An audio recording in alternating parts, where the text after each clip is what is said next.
Once you've spent time creating all this data, all these memories, your stacks and sequences, you're going to want to protect that data.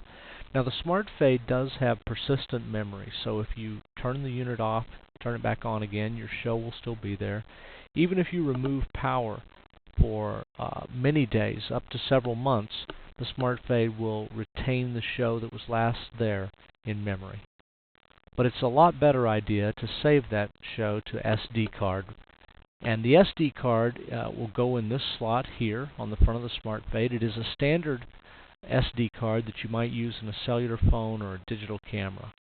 In the menu, you will find a menu setting for settings.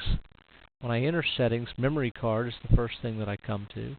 And when I enter the memory card menu, I have the option to save a show or load a show. Pretty basic functions.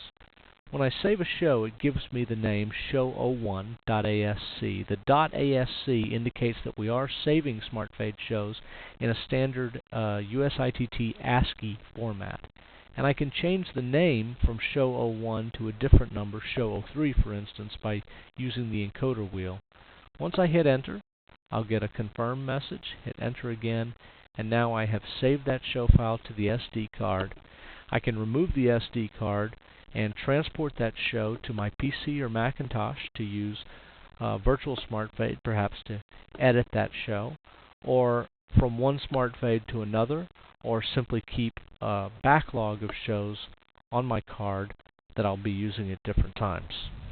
Now that's the basics of saving a show to your SD card. We always recommend that you do that to protect your data.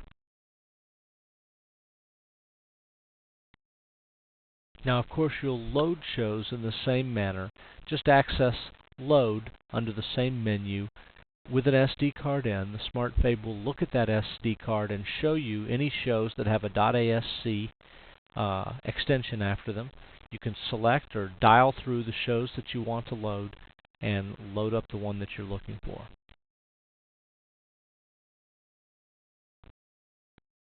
While you're using Virtual Smart Fade, you'll notice that there's a File menu in the upper left-hand corner, and under that File menu you'll find File Functions, New, Open, Save, and Exit. You should always use the File Functions from this menu while you're using Virtual Smart Fade. From this File menu, using Open, you'll get a regular dialog box that allows you to open files that have the .asc extension. You can also save files and give them any name you like in the Virtual Smart Fade software. Well, that's the basics of how to work with an SD card, saving and loading shows, and how to save and load shows in the Virtual Smart Fade.